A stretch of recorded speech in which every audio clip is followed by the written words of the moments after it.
Good evening, everybody. MATTROISE here with another live stream tonight of Tales from the Territories, Memphis. I hope you guys are ready, because I know I am. But the question is, are you guys ready? Please allow me to be your eyes and ears for this experience. We're going to have a great time here tonight. How's everybody doing? And if you have any good questions, put them in the chat, and I will get to them during the commercial break. What's up, Dark Angel, Rorito, Daily Damn Blog? Cowboy Bill insisted his wrestlers protect the business by adhering to a strict code called kayfabe, which demanded that the characters, the gimmicks, What's up, Yos? their shows be presented as reality, both inside and outside of the arena. When you walk into What's up, Elvis? know it's a movie, but if the actors present the Sorry to hear that, Dark Angel. realistically as possible, you're drawn into the story, and that's what That's Ted DiBiase. I hope she gets better, Dark Angel. My prayers will be with you and your family. the lines between fiction and reality weren't just blurred, but ignored. And of course, the riot broke out. You know, in a riot, if you make it to the dressing room, that's a win. Pushing the Good questions, Rory. far, but the fans, even some of the wrestlers, seem to forget Skulls, what's up? it's just a show. I had a woman cut me. I had the guy jump up and shoot at me. A lot of nights like that. Well, they got Jake the Snake Roberts here. All right, here we go. I think that the proof is there. The greatest wrestlers, the greatest matchups. Jim Ross. Competition are right here in the Mid-South area. We hear people tell these stories about the territories. It was a Wild West, man. Yeah. Nobody had a contract. No. Getting blood every night. Watch it, just sheer animal instinct coming out now. But that's how the business was run. Yeah. So guys are hitting the other guys, busting their cuts open. I Then did run- that to you. did that to in me. Biloxi. Right here, my birthday, you prick. He comes up and goes, how you doing? Boom. And just blasts it wide open. Wow. There really was a method to the madness, and I mean, it was just you had to protect the business. People don't understand. Well, thank you, Yos. how mafiosa it was back then to get in the business and to keep the secrets. That's good, Dark Angel. That's good. And he had Tony Soprano's played by Cowboy Bill Watts. Yeah, he's such a sweetheart. Yeah. He never bullied anybody. Oh, he sure did. You know, like in some of the rules we had, you know, like obviously if you're in a program with somebody, don't be seen with them anywhere, you know, or you're done. He's very loyal to the business. Yeah. Cowboy Bill Watts here. Thank you again for inviting Mid-South Wrestling into your homes this afternoon. So I'm sure we would all have our own varying opinions of what made Mid-South tick and what made it so different. You gotta start at the top. Cowboy Bill's race in Mid-South was what it was. If we read a graphic of all the talents that have gone through Mid-South in those years. Wow, Andre the Giant, Paul Orndorff, Jake the Snake, Ted DiBiase. Unless you were a total dumbass, you would learn the business. You just listen to him. Whether you liked his methods or not, he would teach Everybody you the hated his business. methods because he was an abusive son of a bitch, but he taught you the ins and outs of the business. By presenting his shows as legitimate fights, Watts made fans truly believe what they saw in the ring and turned Mid-South into a breeding ground for some of the biggest names in the business. In Mid-South, kayfabe was king. Cowboy Kayfabe. called the shots. That's right, kayfabe. Bill Watts was the first promoter, in my knowledge. Got some great questions, Rory. Thank you. Feature as his #1 star babyface, a black guy. King Patriot. So Cowboy, he's on the phone, and I believe it was Bob Geigel, who was president of the NWA. Yeah. Bob Geigel says, I can't believe you get a top babyface as a black guy. Really? What the hell are you doing? You're going to kill the business for the rest of us. Because a lot of those guys they're old, white, and have stuck in their ways, and unfortunately it didn't look at black people with much respect.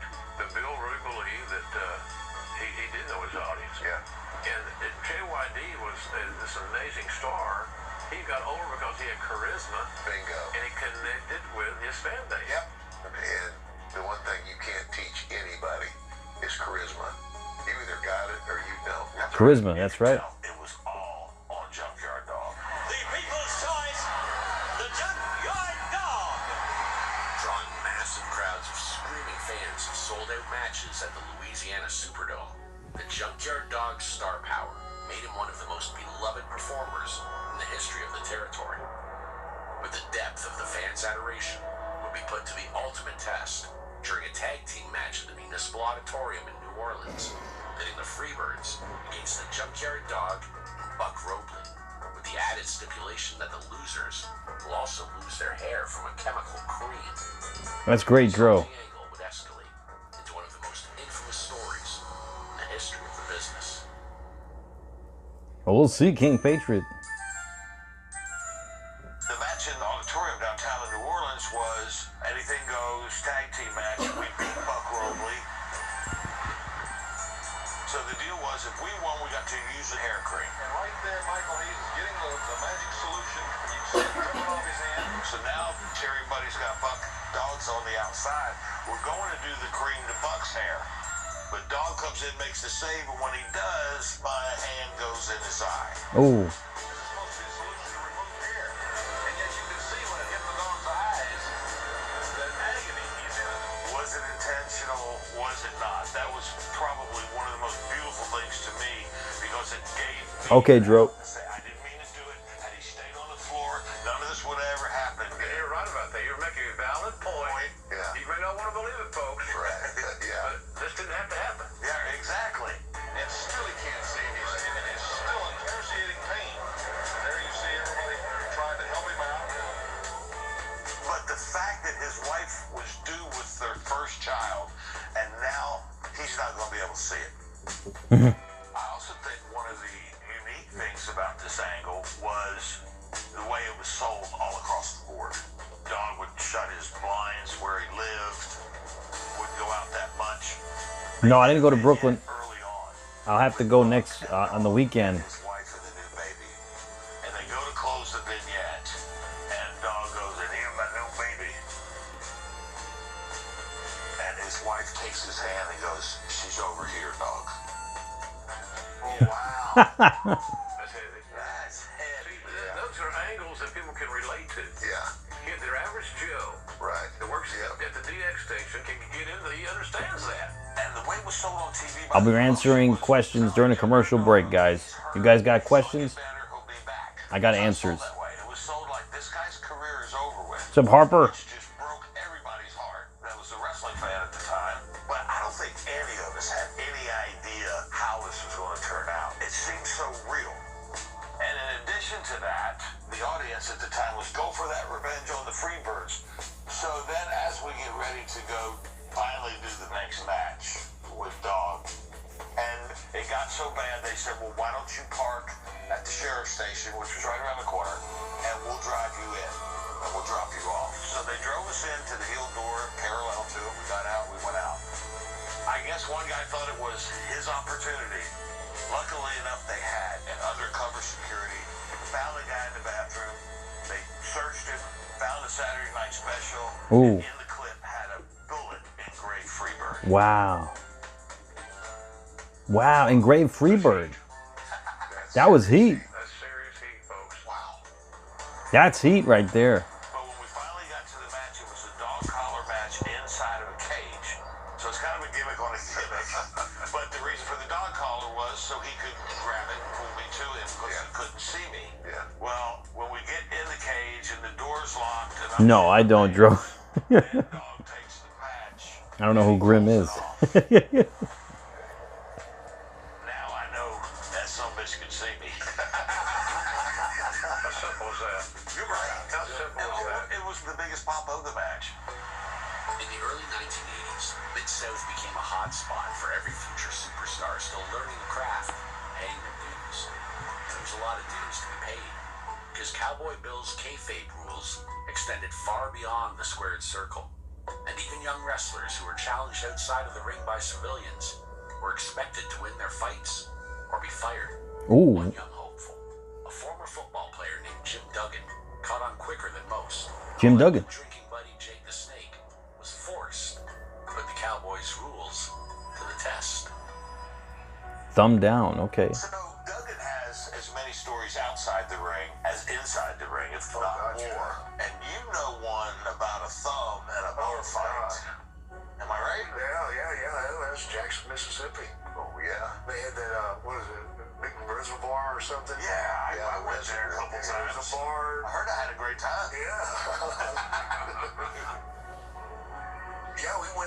Jam one night, and Jim, you know Jim, he's a happy Jim. He wants to crack his jokes. He's got the same jokes that you've heard yesterday. You're going to hear them again today, and he's going to laugh like hell. He loves doing them. It's great. And we're at the bar, and we're blasting, and this big son of a bitch comes in. Now, when I say that, you know it's something special because Jim's a big son of a bitch. Yeah, Jim's big too, yeah. This guy comes in and he's posing. And Jim, he's like, he had the glasses on, you know, and he looks at the guys, and he goes, I don't want no shit out of you, and I won't give you no shit. And the guy just pops him. Oh. The glasses cut Jim's face up. Jim doesn't fall, and he gets up, and he's blinking his eyes, and the guy is just going off. Oh. Now, this guy's like 6'7", and he's pounding Jim. And they get out into the floor, and Jim's like, you know how he does. Yeah. Big monster coming after you. But Jim can't find him because he's drunk. Jim starts throwing haymakers. But the guy's over here throwing pickle shots into it. Damn. I'm going, 2 o'clock, 2 o'clock. What's up, Carlito? 6:30. God damn it, Jim, you're missing it. And the guy's just pummeling Jim. And after about 6 or 7 shots, Jim drops to a knee. Damn. That's when I shit my pants. Damn. I mean, I don't know how he's going to win that fight. All right, let's get to these questions, guys. Okay. Roy, do I think you're a dictator? Yes, I do. No, I'm joking. How many years have you done wrestling live streaming? 5 years now. 5 years. What year did you start Community Awards, and what made you start them? I started them in 2020 as a way to acknowledge you guys even more than I already do, and to celebrate you guys. And it was all my idea to do so. Should The Rock win the Royal Rumble? Chow Law says. I think it's a possibility. Rory says, who are my 2 favorite characters in Married with Children? That's easy. Al Bundy and Christina Applegate. Who are my 6 favorite wrestlers in WCW? Chris Jericho, Goldberg, DDP, Booker T, Scott Steiner, and Scott Hall. Oh, thank you for the update, Garrett. My 5 favorite actors: Bruce Willis, Denzel Washington, Christian Bale, George Clooney, and Forrest Whitaker. Dusty Rhodes, I think he's a legend and a wrestling genius. It was a pleasure to meet Dusty Rhodes too. He had such an aura about him when I met him at WrestleMania 29. What a nice guy. What wrestlers would you say have that it factor in this generation? That's a good question. You know, I have to say Thunder Rosa has that it factor. If I had to choose, MJF has an it factor. In WWE, new stars who have an it factor. I say, you know what? Jey Uso, he's got a bit of an it factor there. And Braun Breaker. One of my first thoughts of Ultimate Warrior and Undertaker. I thought Ultimate Warrior was on drugs, even when I was a kid. And The Undertaker, I was actually fearful watching The Undertaker. But not as fearful as when I saw Giant Gonzalez. Yeah, I didn't know Dustin Rhodes retired. Yost, thank you for the update, man. What 3 people in the stream do you trust the most? I don't trust anybody, to be honest. But no, I'm just joking. But I don't even trust Boots, so yeah, I don't even trust Poppy, so I don't even trust myself. So can I no longer do hints during the questions? Make the answers be specific. Absolutely. More questions after this. Ooh, a lot of questions. Keep them coming. What's up, Hannah, Jovan? Tough guy personas, and the fact that losing a fight could cost him his job. It's easy to see how things are. Good questions, guys. Keep them coming. Especially for Jake. So I'm looking for something I can hit this guy with that's going to drop him, because I don't want him to hit me. They should have helped Jim from the beginning. Jim stuck his hand up. But when he did, the guy grabbed his hand and bit Jim's thumb. Oh, he bit his thumb. Like a dog, man. And he's chewing. And Jim just screams, "Now I found you, you son of a bitch." And he stands up. And he whacked him. Ooh. The guy melts. He's out. Wow, one shot. Jim's standing over him. He's still got his hand in his mouth. "Get up, you son of a bitch. You owe me." In other words, you owe me a few more shots. Yeah. Bouncers are in it now. They throw us out. They throw you guys out? So we're outside and Jim is beating on the door with his big old ham fist. "Let me back in. He owes me." Well, on the way out, I grabbed shots. Goodbye, special counselor. We don't. Goodbye. Moderators, please. Come on, we need to get the hell out of here. Well, you know what that reservoir- Goodbye, special counsel. You can see the cop cars come off the highway, and they got to do the big loop around the lake to get to where we're at. Like, Jim, we got to get out of here. You owe me, boom, boom, you know? And then I see the cops. Jim, cops, he goes, "Okay, let's go." You know?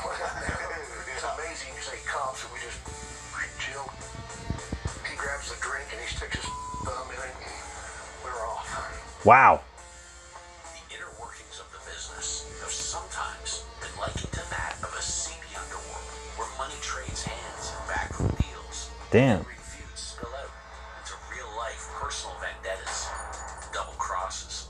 This was never more true than in Mid-South, where Cowboy Bill was the Don, and the first rule of the territory was you never cross the boss.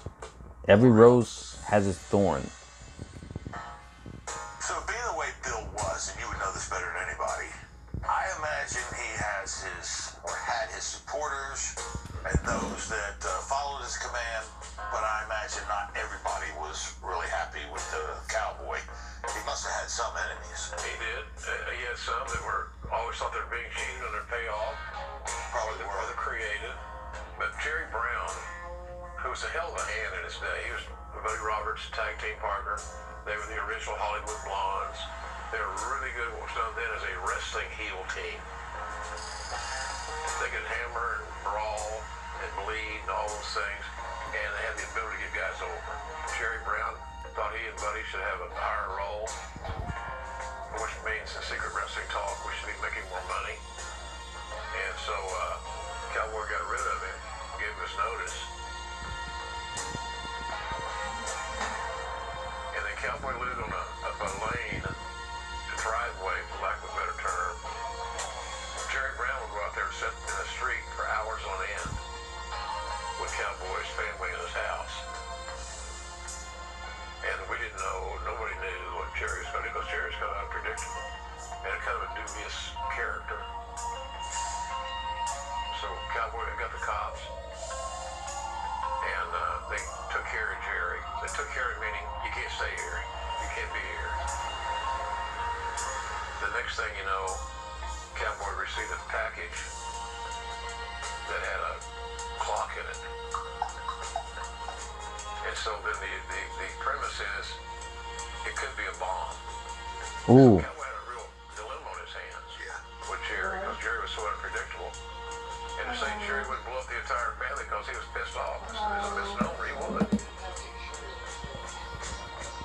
Well, I know that it came to a head. Cowboy had a near fatal altercation with Jerry Brown. Shots were fired. Ooh. At Cowboy's house? luckily, one or two of the shots came close to hitting Bill's daughter. Oh, that's horrible.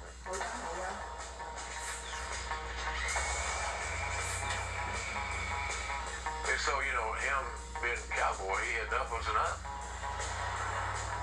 And as the legend goes, Jerry Brown ended up with a shotgun in his mouth.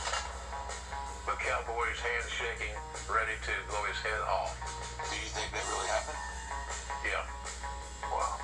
I don't know everything leading into it, but I know that Cowboy armed himself, prepared for the worst. Because they've warned the cops have come multiple times, and Jerry just seemed to get more unraveled as time went on. And how many chances did you take with your family? You know, well, he's not going to do anything. He didn't do anything last week. Well, he shot in the house. Yeah, but he didn't hit anybody. It was bad stuff all the way around. So, luckily, again, in wrestling, if you have a story that says, well, nobody got killed, that might be a win in the territory days. It could be a win. Absolutely a win. All right, we got more questions underway. Let's see. I think I left off with the top 4 prizes I've ever given away. And the top 4 prizes ever given away was a Andre the Giant Fan-Do belt, a replica belt. I actually gave that away before. A WCW Tag Team replica belt. I gave that away before. The Andre the Giant Bigfoot figure. I'd say that was probably one of my best prizes, biggest prizes ever. And if I had to choose another huge prize, I gave away so many big, amazing prizes. If I had to choose another one, I have to say I would give away gold bars, silver bars, and platinum bars. Those are pretty cool because they're actually worth something. What are my thoughts on the stalker gimmick that Barry Windham had? King Patriot said. I'm not too familiar with that gimmick, King Patriot. I don't acknowledge Grimdro. I don't know who he is. Yeah. All right, next question here.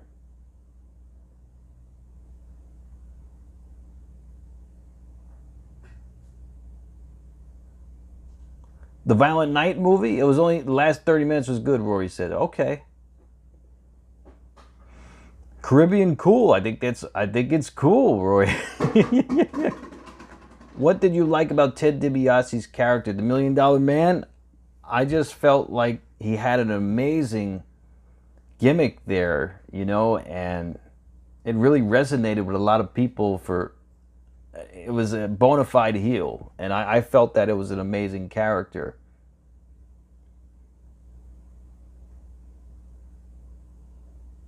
All right, next question. Let's see if we got any more. Name 5 adjectives to describe Maroney.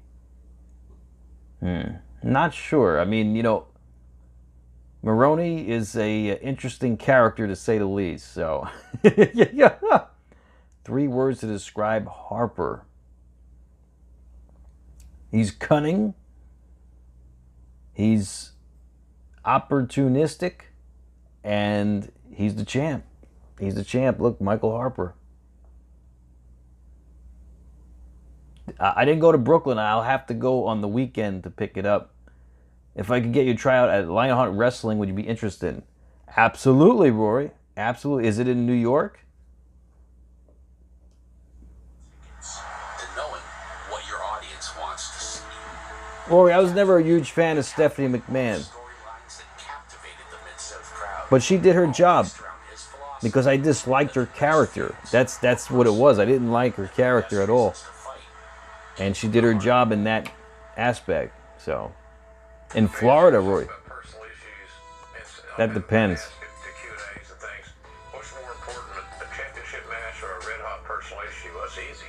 The red-hot personal issues, for sure. That's right. And a hot heel. Hot heels involved in a personal issue, generally, it's reflected to box office. Yeah. Well, you know, so I was with Dog and Trap Lord What's up, Eric Freeman? Friends, and then, you know, I had been a baby face. I mean, since I started, and I started in Mid-South. Ted DiBiase. Start off as a baby face. Usually great baby faces made a great deal. But how did that come about? Was that your idea? Watts' idea? Basically, I went and knocked on Ernie's door in Shreveport because Ernie was booking for Bill. Ernie Ladd. Ernie, I've been thinking about this, and I said, I found the new heel. And he said, who is he? I said, you're looking at him. He took 2 steps back, and he just got this big grin on his face, and he says, that's a brilliant idea. Nobody would ever see it coming because I've been a baby face in that territory for I don't know how many years. Right. And when I turned heel, I turned heel on JYD. Well, boy, I don't think DiBiase ever in his wildest dream imagined he would be facing the situation that faces him today. Like a month earlier, we did something where I'm on the floor and I swing and somebody moves and I get close. So I'm wearing this cast for however long, and then I'm wearing the glove. They're seeing the glove, but nothing happens with the glove until that day where Going for the leg lock. I go out on the floor. DiBiase's Ooh. hurt. Dog, he comes up and helps me in the ring. He's showing he's got some heart here. He's helping a man. He's helping his friend back in the ring. And when he goes to pick me up, I blow the glove. What's Ted DiBiase doing? One punch, Wait a minute. Oh. What's he doing? and I'm the champion. 1, 2, 3. And I got, oh my gosh, tons of heat. For me to turn on JYD, it was like for me turning on the people. And so that's what I think made it work so well. And the first time I wrestled Dog down in New Orleans, I said, I'm not driving my car because it'll be on blocks when I come out because they took their wrestling real serious. Ted DiBiase. I know I had one match. It was a loser leave town. Hang on. This is for supremacy. Everybody expected me to lose, and I didn't. Ooh. So I win the loser leave town deal, and Dog's got to leave. And so, you know, Dog shows up next week wearing a mask. And of course, I'm going crazy because I'm yelling at everybody. I said, just look. I mean, it's Junkyard Dog. He seems really upset. I know he is. Junkyard Dog. He knows who Ashley is. He's a junkyard dog. It's him. Look, nobody else has that body. You know, we'll prove it. You prove it. You know, all I had to do to prove it was get the mask off. I was there backstage watching when you guys had the match, and you got the mask off, which was going to make him have to quit. Yeah. But he got it put back on beforehand. But I was around some of the stage hands, and everybody knew that was Dog under the mask. Tiger Lee. But they needed that visual to confirm it for them, because I told you that was a junkyard. Yeah. Everybody, there's no doubt who that is. Before Bill Watts bought the promotion and rebranded it Mid-South Wrestling, the territory was known as NWA Tri-State and was owned and operated by a blind former wrestler named Leroy McGurk. Now, Leroy, you've been missing the past. Leroy McGurk. During this period that a young Jim Ross cut his teeth. And I think the promoter, Leroy McGurk, has assembled a tremendous card for It was from McGurk that JR learned that there was a lot more to the wrestling Oh, great, Aaron. How are you? than what you saw on TV. One of the more entertaining things happening in the territory was when I first started broadcasting wrestling. We had 2 microphones, we had 2 cameras, and we had a rookie green hillbilly kid doing play-by-play and a blind man doing color. So, Now, when did he lose his eyesight? 51. He had lost his vision in one eye when he was a kid, but he still wrestled, and he was really good. He went to Oklahoma State, was a national champion. It's good. That son of a bitch boy, he's a shooter, and he had his little mean streak, because we all remember about Leroy. He wanted none of the boys to ever date Mike, His daughter. his daughter. Well, that's a good rule. And then, of course, Theodore there, you kids, you crazy kids, Yeah. sneaking around behind Leroy's back. So, Teddy, did you just think because he was blind he wouldn't find out? I don't know. I wasn't thinking.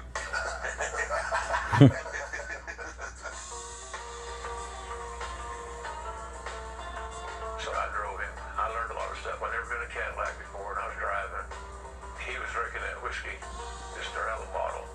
And he pulled out it looked like one of those Clint situation with guns. And he put the gun on the dashboard. That's comforting. Yeah, very comforting. When I would turn, the gun would move over here. When I make a right turn, the gun would move over here. Yeah, I'd stay to the right. So he just gets drunker and drunker, and he wants to know all about Ted. I said, I've only met him a few times. He seemed like a nice guy to me. He's a hell of a hand. So he says, is he dating my daughter? Thank you, Aaron. Of course, I knew that he was. So I went deaf and dumb. Well, you can't lie. No, right. I said, I don't know anything about that. Personal life. No, Carlito. Keep up. No trivia tonight. And so he says, well, I'm going to kill him. Oh. I said, when are you going to kill him? He said, later today. Go. So I went and got on the telephone and called the office because I had no idea what to do. And I'm now a party to a goddamn murder.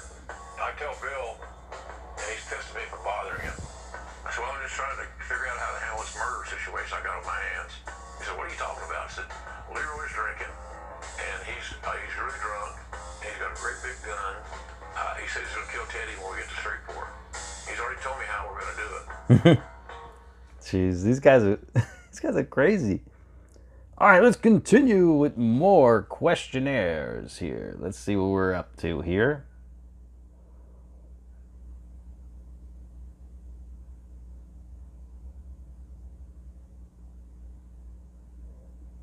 Okay, let's see where we're at here. Original thoughts on The Miz. I knew he had something special coming from an acting background, and he really ran with that less is more. And he rarely got hurt, and he was in the game for many years before he really made it, and he actually made it, becoming the first ever two-time Grand Slam champion. I mean, just doing the bare minimum and just relying mostly on his character. And that's how it goes, guys. You don't have to do triple Lindy moonsaults from the top rope and 450, 630 splashes. You know what I mean? You got to go with what works. Like, you got to create your character and have the fans invest in you. You know what I mean? Like, all this suicide dives and all that, they're not meant for someone to last on those moves. You know what I mean? Like Roman Reigns, his move is a spear. He could do that until he's 70 or 80 years old, a spear. And a Superman punch, you know?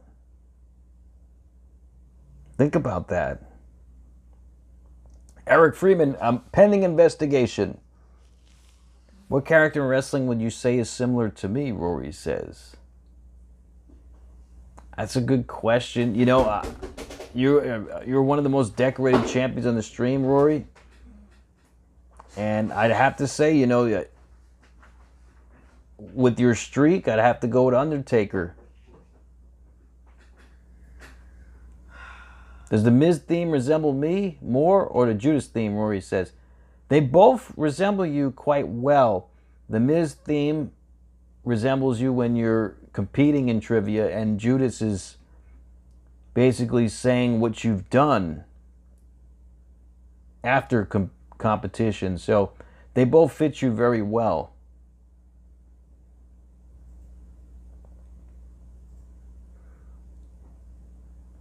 Rory says, if you could pick themes for 3 people from the stream, what would they be and why?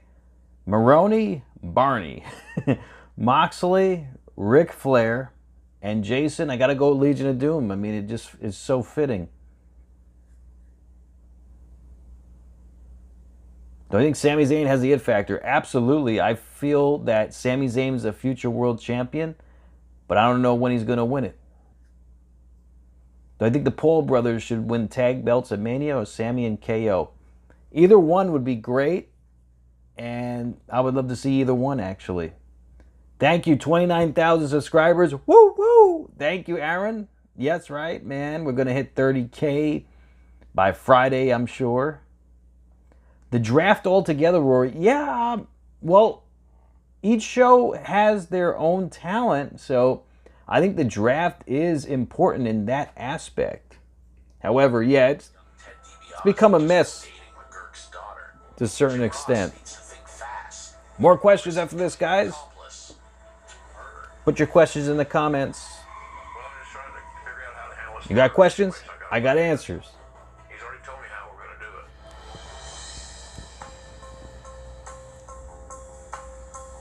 So he says, you're going to put me at the Alamo Plaza Hotel where we stayed. You're going to set me in a chair. I'm going to call for somebody to bring DiBiase to me. When he opens the door, I'm going to start shooting. He's gonna kill DiBiase.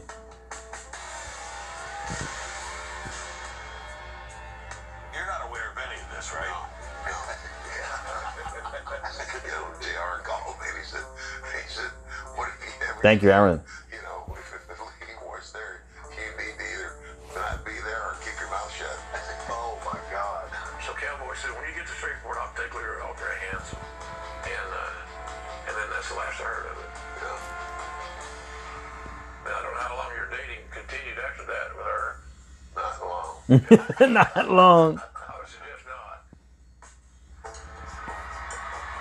Before he became one of the WWE's most legendary villains, Jake the Snake Roberts made a name for himself in territories across the country, including Mid-South.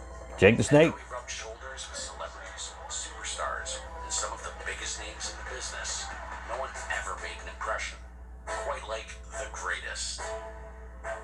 Ali versus the Snake. The greatest moment of my career, bar none, Muhammad Ali. Wow, he took on Muhammad Ali?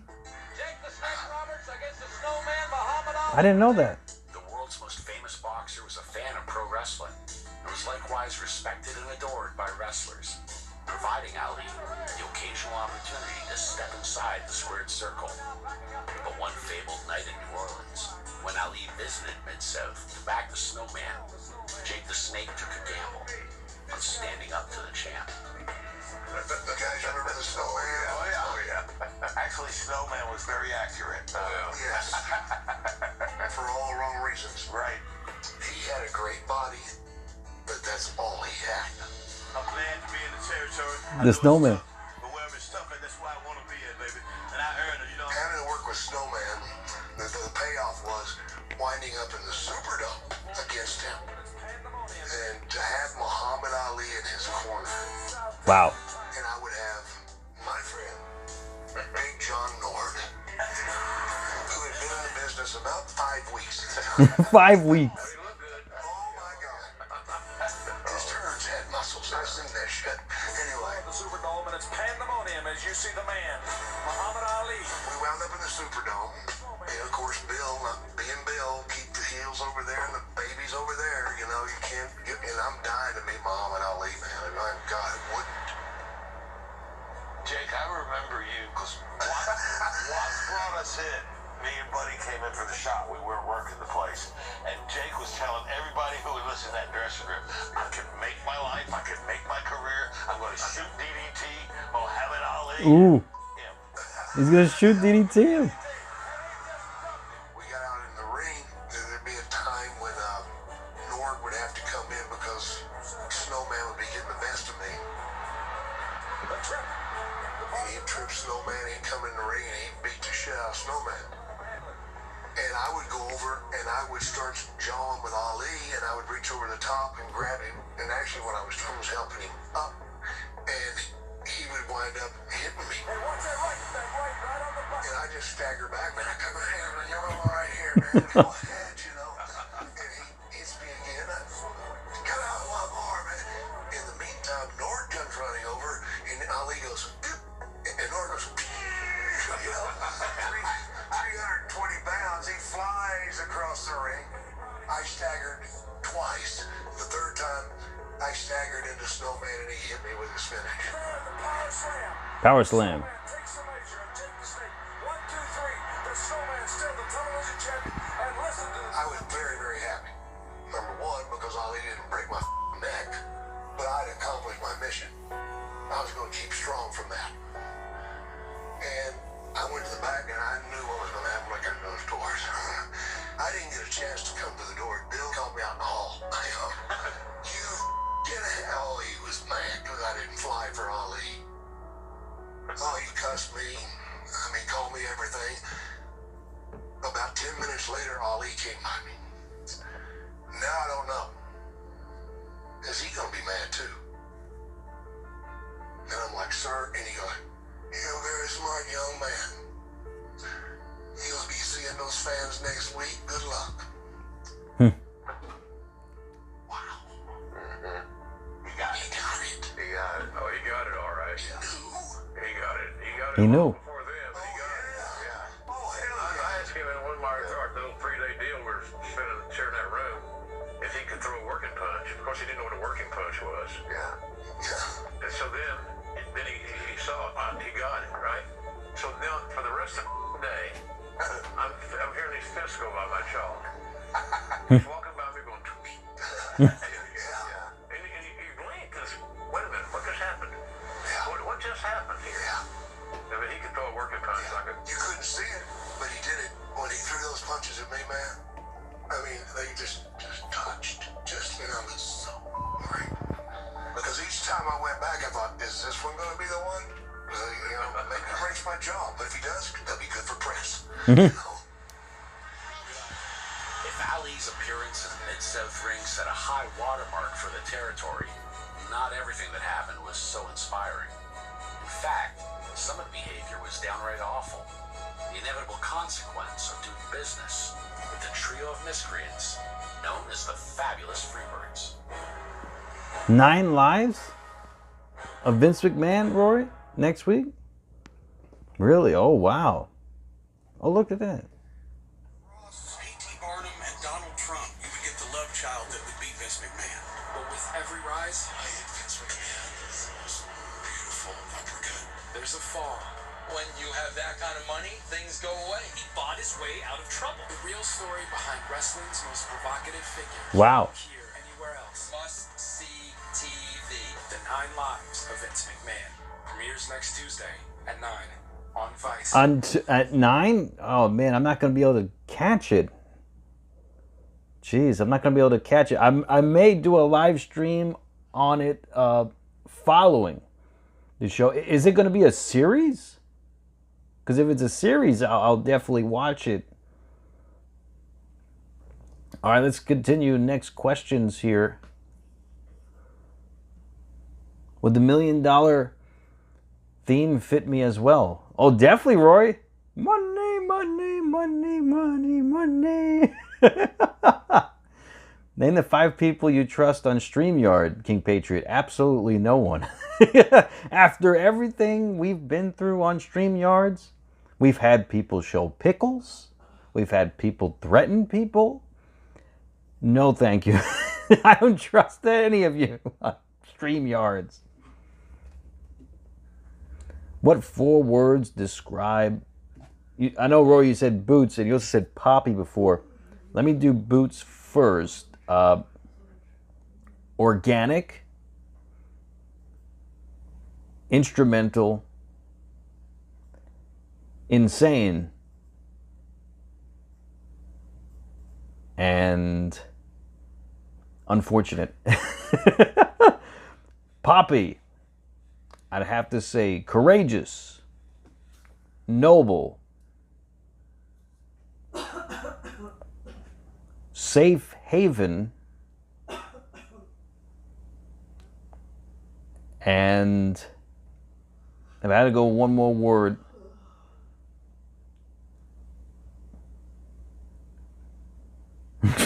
one more word. Mediocre. What agitates... Well, I can't answer that question, Rory. That'll open up a whole bag of cats. I cannot answer that. What is a suplex powerbomb? Tro, that is a devastating move. I suggest you never let someone do that to you.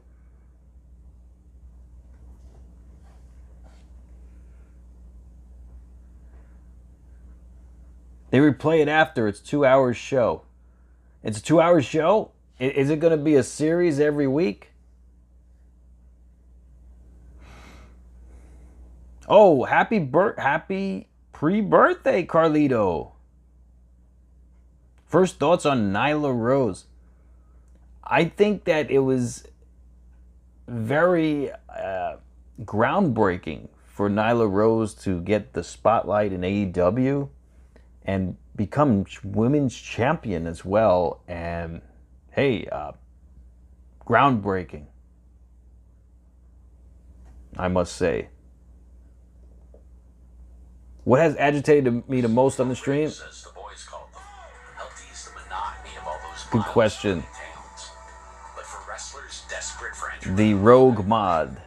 ribs can sometimes get pretty stiff. And the revenge for those ribs, even worse, nothing was sacred and nothing was safe. As Freebird Buddy Roberts So, learned the hard something else too. Something else too. So I don't have to Next commercial break, I'll how clarify. much traveling was done in Mid-South in those long trips. Oh my gosh. And you know, when Terry and I got there, like, I'm only 20, he's 18. So we're boys in a man's world. Then they put Buddy with us, what I think was a great idea. I don't know that I thought that. And so Buddy had this declaration that 1980 was the year of urination. Urination? And like when we would go from New Orleans to Baton Rouge, because we'd stay at the Oak Manor there in BR, you know, you get about 60 miles down the road and you'd have to take a beer piss. Well, Buddy would try to pee on us. And he'd chase us into Interstate 10, and he just thought it was so funny that we would sell it like that. You know, we were young. That's something I would do. Consequently, like the long trips, we did Shreveport TV that That's something I would do, man. That's so funny.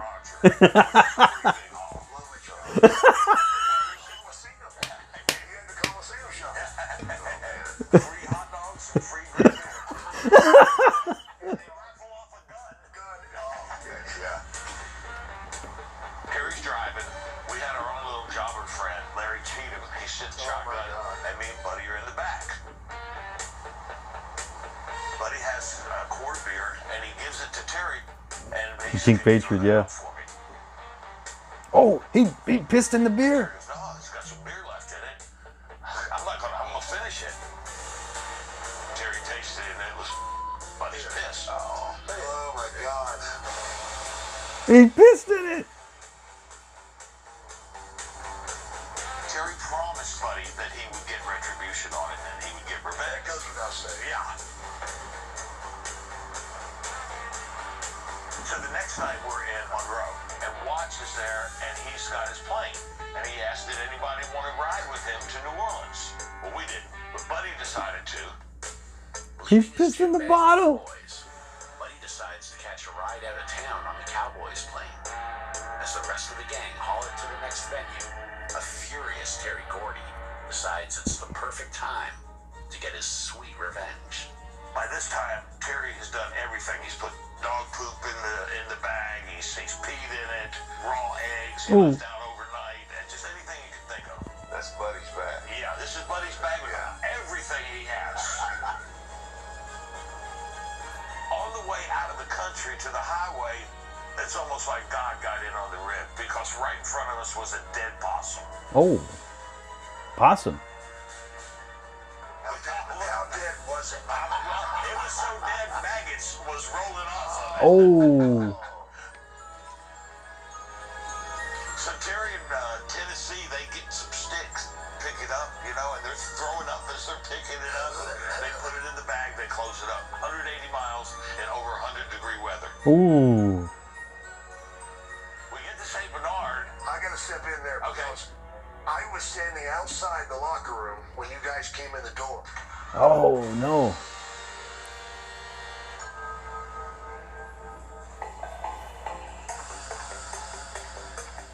As y'all came past me, I noticed a squadron of flies. Ooh. They were all chasing this bag, man. I could see them, there were so many. Wow. Then the bug hit me. It's bad. We get there, and now everybody was smart to what was going on, so everybody's waiting to see this thing. As soon as he opens up the bag,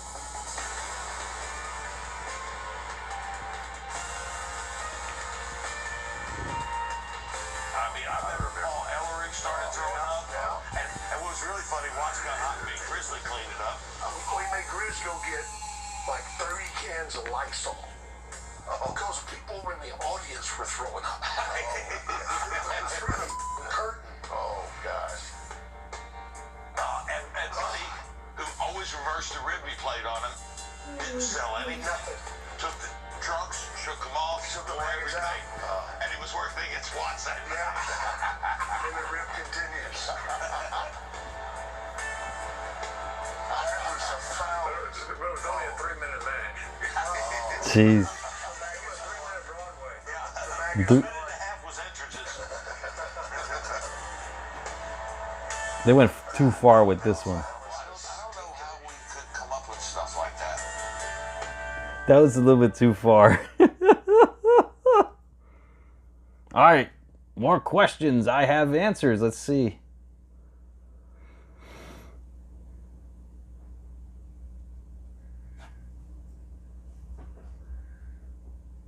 What was agitated you the most on the stream? Yeah, the rogue mod, and also when a particular person decided to not try to discredit me and take away everything because of a prank. Literally, I mean, all I did was prank the guy about having a low IQ, and what happened was I gave away prize. I mean, this guy got so many prizes, nothing mattered to this person. All he wanted to do, he saw an opportunity to really maim me, and everyone followed his command for a few days, but lo and behold, everyone came back. But it goes to show you how people are. Like, some people, they don't think of everything you've done that's been good. They only think about that one bad thing, and they see an opportunity and they run with it. Didn't work in his favor. Well, maybe it did, because he's doing well now. Good for him. What will that be in one take? Or they do that in a lot of takes? I'm not sure, Dro. Usually in one take, man. What 3 characters WWE resemble you, and what 2 describe Boots? 3 characters resemble me? I'd say Bret Hart. I'd also say Rob Van Dam and Triple H. What 2 describe Boots? Scott Norton. I know he wasn't really in WWE, but Scott Norton and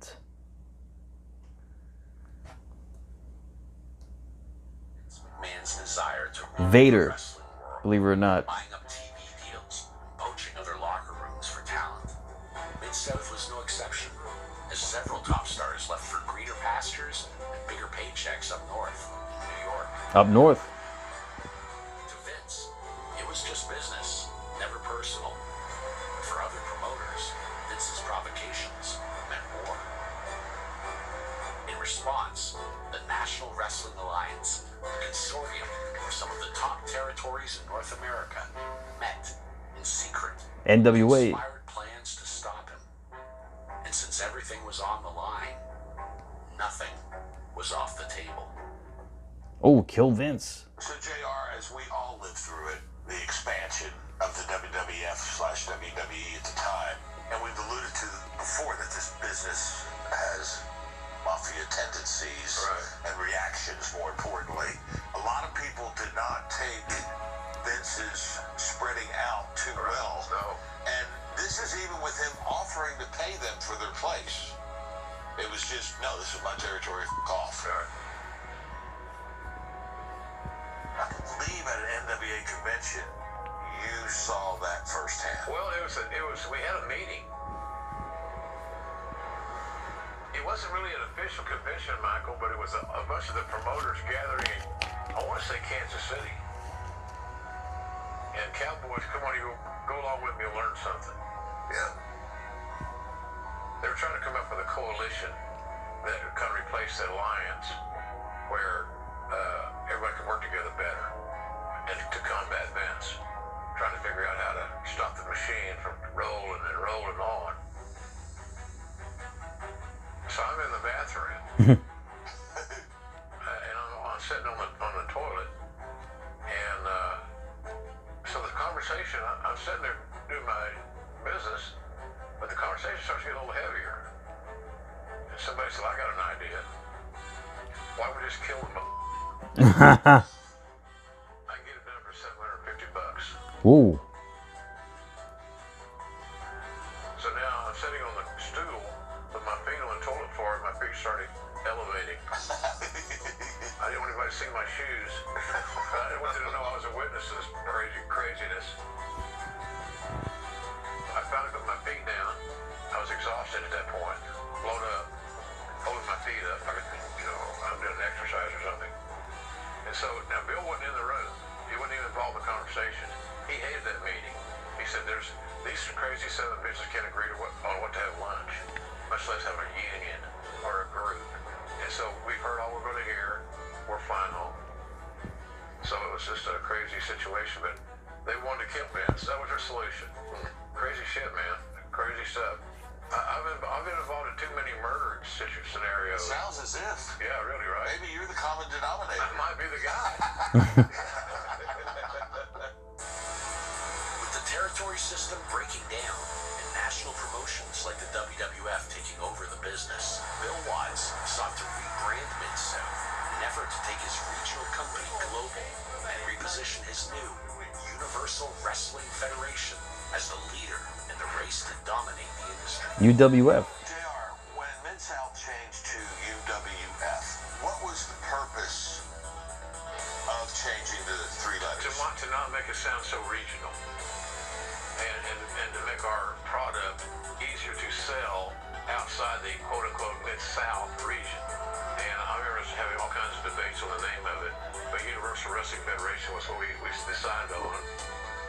But it was essentially the same company. Yeah. Essentially the same piece of business, except it was branded differently. Yeah. The irony when Mid-South got on his back feet and was struggling was because the oil issues in that part of the world, Texas, Louisiana, people were losing their homes. The TV ratings were astronomical. Wow. At the same time, our houses were down. They still love the product, but they couldn't afford to go. If you got what they want to see, they'll come see it. Well, they would if they had the money. Yeah.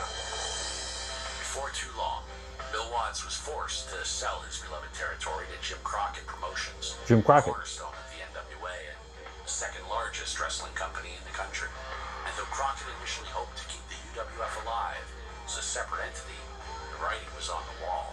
The end was near. If the talent roster had been better managed in the Crockett group, this thing would have worked. And I say that, it sounds very self-serving and egocentric, but you could have your own Super Bowl. It was too good to be true, but the home team that bought UWF, they didn't want us there. Wow. What kind of summarization would you give the legacy of Mid-South? Great learning territory. It's a territory where you can go to as a wrestler, you put your heart and soul in it, and you listen, and then close off your mind. You can come out of there a better hand. I'm a great example of that myself. There's Jim Ross, King I Patriot. never thought that an announcer was going to have this long a career. I didn't. Me neither. Yeah, he shouldn't have. And I worked with you. I know. Hey, that was a good show, you know. That was a good show. Was that the season finale? All right, let's see. We got more questions here. Because I have answers for you guys. What new ideas that I helped you with do you think helped, and which ones hurt the stream? I'm not exactly sure as far as which ones hurt the stream. Nothing really you suggested ever really hurt the stream, I'd say. But Definitely theme songs. That was a good idea. And interviews. That's a good idea as well. Definitely want to get more interviews on the stream eventually. Retro week. Absolutely, Carlito. I definitely want to do another retro week. What are my thoughts on arguing on and off the stream and other channels? You know, I can't control that. If someone argues with someone else, I can't control it. All I can do is control it on here, on my stream and my channel. So I really can't be held responsible for that because it has nothing to do with this stream. However, if I see it on this stream, that's when I can really put an end to it. Just so you guys know. Or he asks, what 5 characters WCW did you think made no sense? Oh, man. 5? I could be here all night. 5? So many. I mean, Mike Awesome's 70s character. Hack. Sandman's character. Kevin Sullivan's character. I mean, the list goes on, man. I mean, we could be here all night talking about bad characters in WCW. Thoughts on Eric Young returning? King Patriot says, I think that's a great idea. The 9 Lives of Vince is 1 or 2 episodes. Oh, thank you, bro. What King Patriot asked, what 10 gimmicks would be perfect for Boots' debut in wrestling? Anything that would have a straitjacket involved. Retro Week should return, Carlito. I'm not sure when, though, but it will. What do you think of the Kiss My Ass Club in WWE by Vince? You know, I thought it had some real symbolism involved with that, and there was a sense of reality there. I felt it was a real sense of reality there. Do I think the female divas were intimidated to do angles with Vince? I'd say, yeah, sure. However, they wanted to keep their job, right? I'm sure they had to do something. Now that Vince is retired, do you think more people will come try and sue Vince? Yeah, Roy, Vince has a lot of things going on right now. Who knows how much hush money he paid out? You know what I mean? What are your 6 favorite gimmick matches of all time?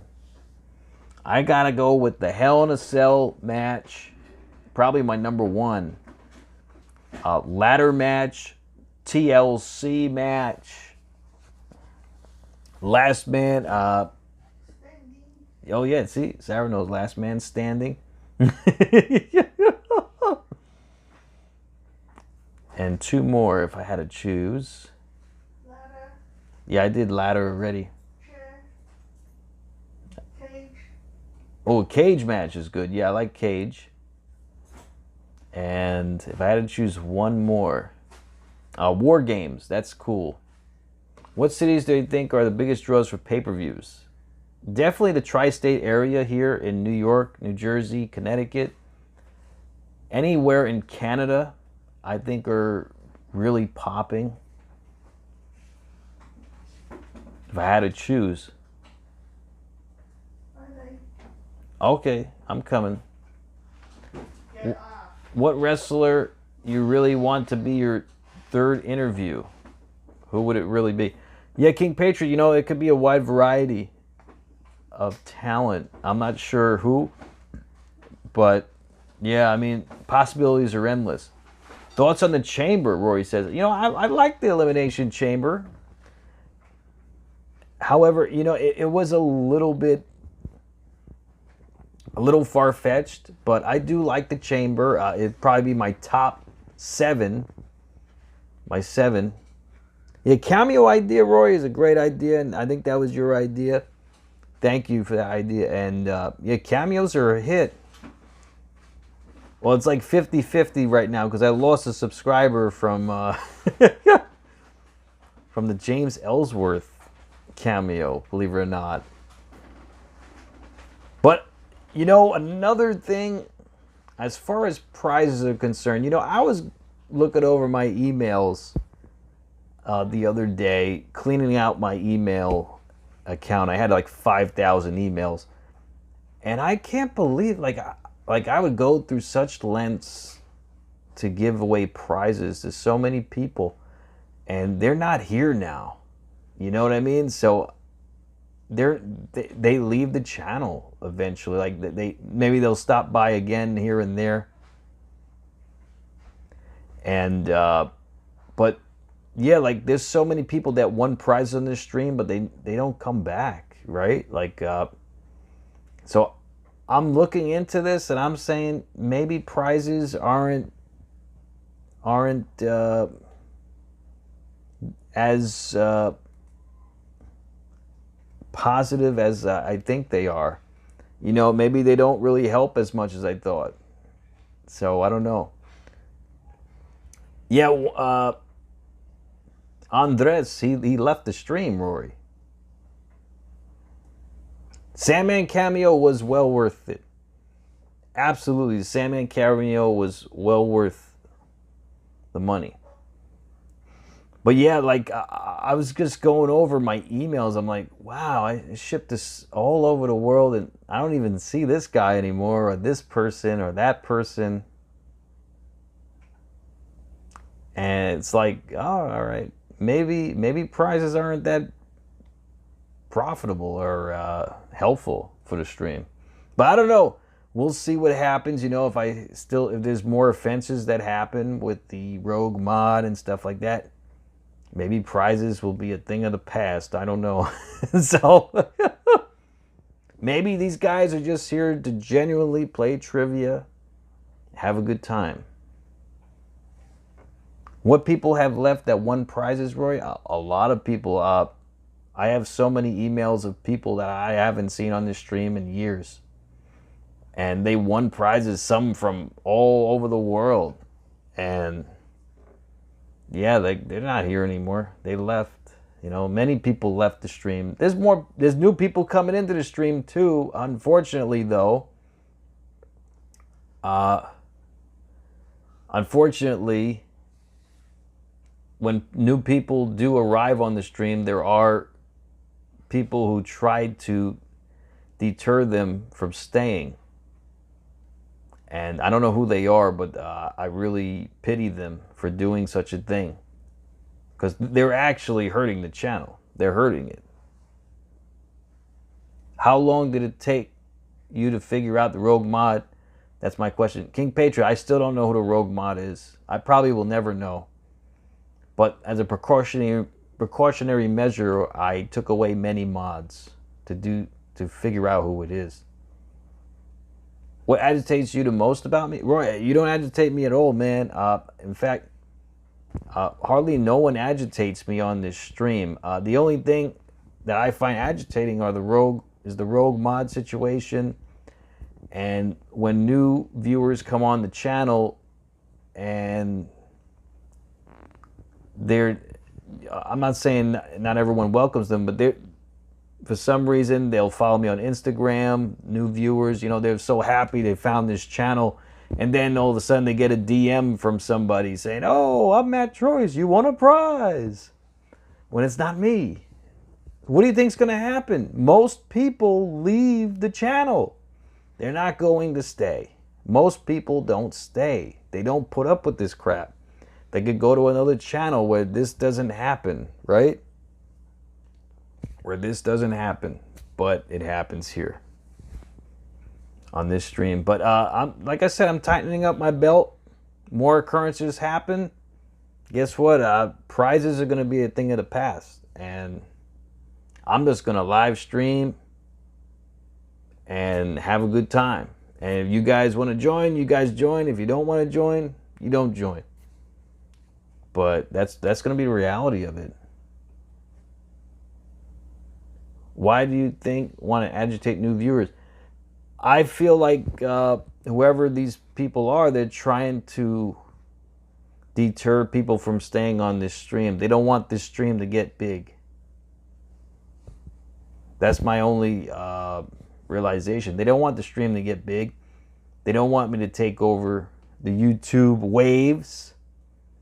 And that's the only reality of it. I don't know why. I mean, this would be the greatest thing in the world for people to see a channel that gives away prizes, that acknowledges their viewers, and does everything to appreciate their viewers. You know what I mean? It's really a travesty. Roy, you were a new viewer, and you were faced with that same thing, that same issue, where you even said to yourself, you know what, I don't know if I want to stay. I don't know if I want to put up with this, right? Well, even a new viewer like Robert Boydston, he's a new viewer. He's a real person.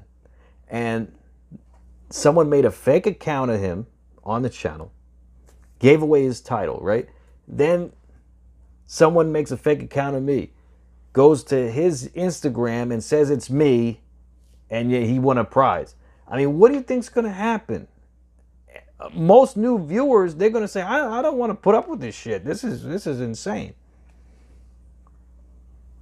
But, you know, Robert stayed. Roy, you stayed. Quite a few people stayed. Thank you. However, this is really messed up. Whoever is doing this, whoever has created this scheme to try to belittle the channel, belittle me, and really discredit me, it's really a shame. I pity that person and those people who do such a thing. Yeah, exactly. Well, you did great. You know, gave you a little pep talk, you know. And hey, man, you did it yourself, man. You grew into a person who, you know, you could put up some shots, you know. You're not gonna go down so lightly, you know what I mean? So. Oh, thank you, King Patriot. I appreciate that, bro.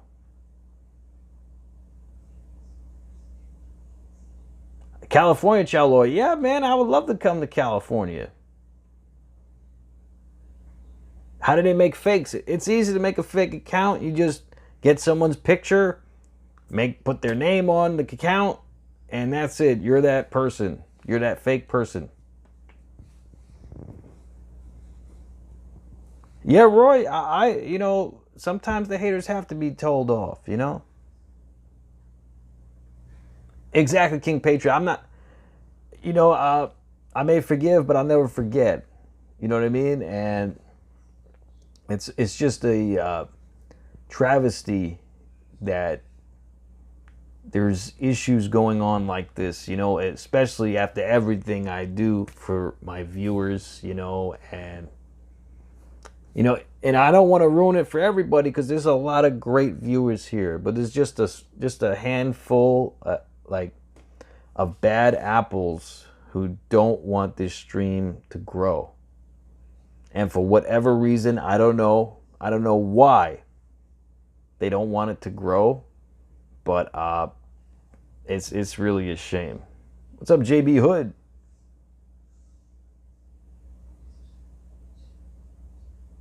Exactly, JB Hood. Yeah, man, it is a shame. It's travesty. And it's, hey, man, like I said, I'm going to keep going regardless. You know, if there's one person watching, if there's no people watching, I will keep going because it's something I like to do. And I feel like I have a purpose doing this. So, I have a calling doing this, so I want to just leave you at that, guys. I mean, you know, I'm in it for the long haul. I'm going to have a great time. I've been live streaming since 2018.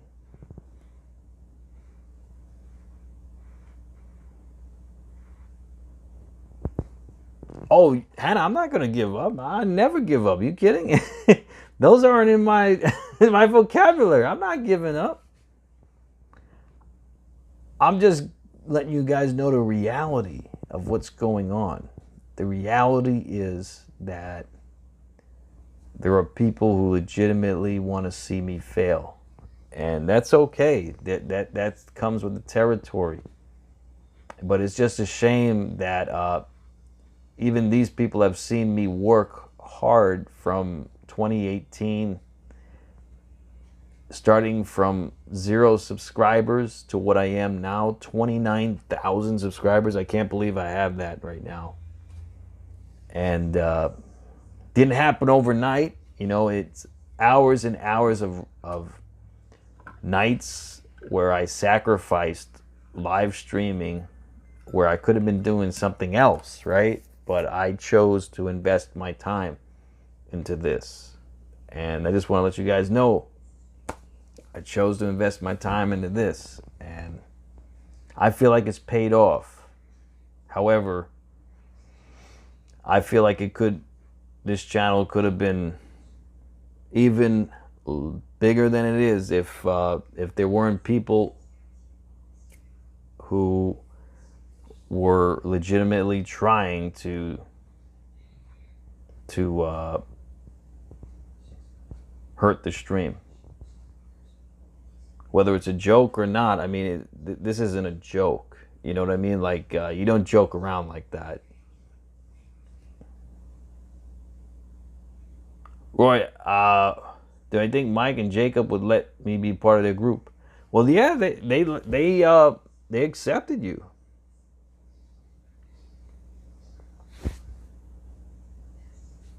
Well, that's up to Bleezy. That's up to anybody. If they want to stay, they want to go, they want to come, that's on them.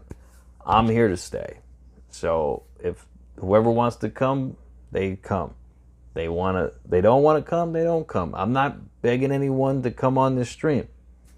I appreciate everyone who does come on the stream to say hello and join me on the stream. I appreciate each and every one of you who do that every single second you guys spend here. But at the end of the day, yeah, I'm not begging anyone to stay. You know what I mean? Like, you guys come, you don't come, that's on you. So, how's the reaction after they accepted me? Yeah, Roy, I think it was a great reaction, and I thought it was amazing that there was more peace on the stream then. And, there's still peace on this stream now, but there's still inklings of rogue mods and